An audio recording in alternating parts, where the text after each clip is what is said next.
So this video is entitled The Four Horsemen of the Apocalypse. A lot of psychologists have made videos like this. This one, I'm making it specifically for my clients or people considering to come to therapy with me. The Four Horsemen of the Apocalypse it's part of the Gottman style therapy. Let me explain what that is here. Gottman style therapy is a highly researched style of couples therapy that is based on data that has been being collected for the last 40 years. There's a lot of information on their website if you go to that, if you want it. But by and large, what the Gottmans looked at were predictors of divorce and breakup, as well as predictors of longevity in a couple and happiness. And basically, they taught unhappy couples how to be like the happy couples based on all that data. What they found, and now there's a lot of things that go into making a happy couple, but one thing is that you have productive conflict. All couples fight. Happy couples fight, not happy couples fight, but couples who are happy and who last a long time, they have a style of fighting and a way of approaching conflict that doesn't make things worse. And one of the things they noticed about the couples who weren't doing very well was they had particular behavior patterns in their conflict that were predictive of poor outcome. They called it the Four Horsemen of the Apocalypse. That's just something that comes from the book of Revelations and the Bible. And they're the four riders that come and signal that the end of times is near.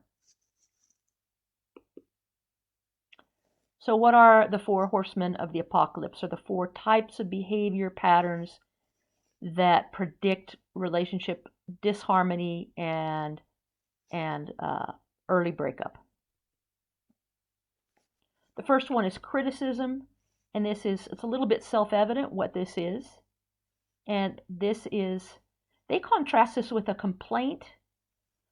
There is a way, you have to be able to tell your partner that something you do I don't like.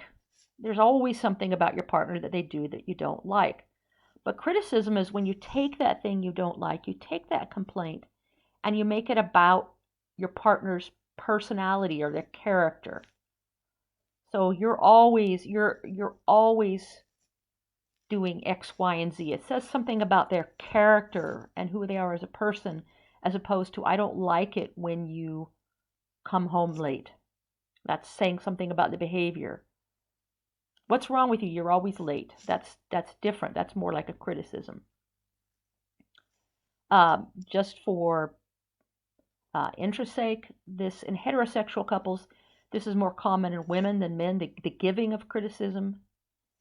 The big problem with criticism is that you have a need that's not being met, but you don't get heard because your partner, when they hear the criticism, they tend to shut down.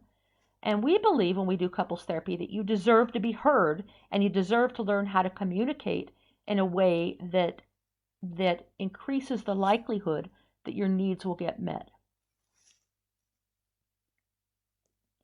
The second horseman of the apocalypse is defensiveness. This is simply, it's also self-evident, but it's when you fail to take responsibility for any of your partner's complaint. It's a kind of failure to own anything about what they're upset about. It can be kind of a tit for tat, like, yeah, you're upset with me, well, I'm upset with you for this other thing. Again, a sort of point of interest is it's more likely to be heterosexual men than women.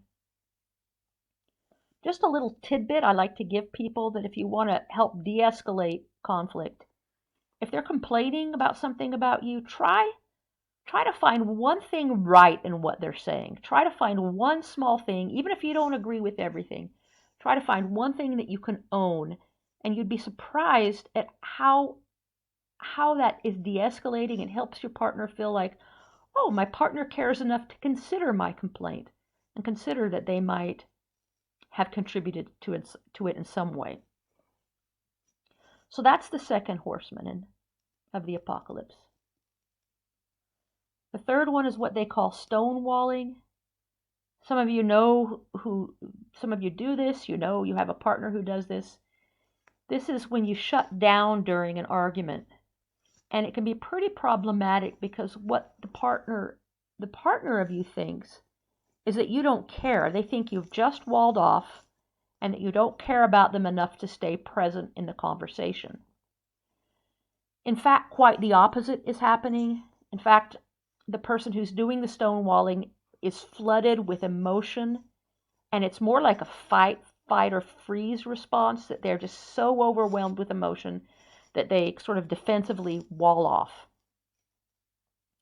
And, there's a lot of things we can do to help with that, is to help the person develop some self-soothing strategies to combat it, or help the couple learn how to take a break if they need to, or even if just the partner on the receiving end can learn to that's stonewalling. My partner must be overwhelmed, rather than they don't care about me.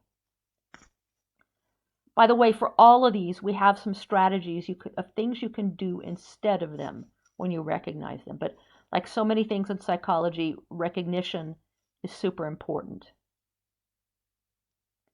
And the final one on the Gottman's list is contempt. Again, somewhat self-explanatory, but it goes beyond criticism when you're saying to yourself, somehow I am better than you. Like you're always so emotional, and you never go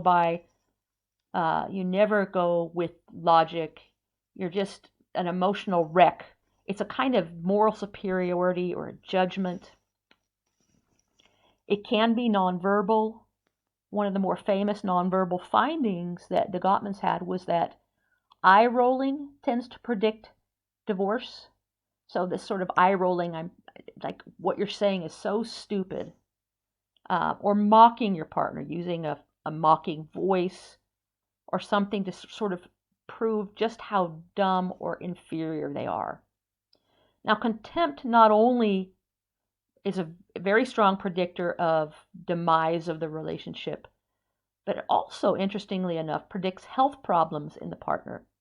So if you use a lot of contempt on your partner, it will predict them having some more chronic health kinds of problems as they age. So extremely important to learn how to use antidotes to contempt. So in therapy, what I work with couples to do is how to come up with things to replacement behaviors or antidotes, things that take the place of the four horsemen. What's underneath the four horsemen? Well, I'm overwhelmed, or my needs aren't getting met, and I try to help you address those. But the reason why I like my couples who are starting with me to watch this video is because we need to have an understanding that when I see the four horsemen, or when you see them in your own fighting, and I'm not around, the conversation will stop. I'll stop it, I'll call a pause, and I'll try to help you bring up the antidote. And the reason is we want to have your fight be a productive fight that ends well, that gets you somewhere, rather than something that just hurts you and you spin around and round and never solve anything. So I hope you've enjoyed this video, and I know all these videos they're not super professional, but I hope they do the trick anyway, and maybe see you next time in my office.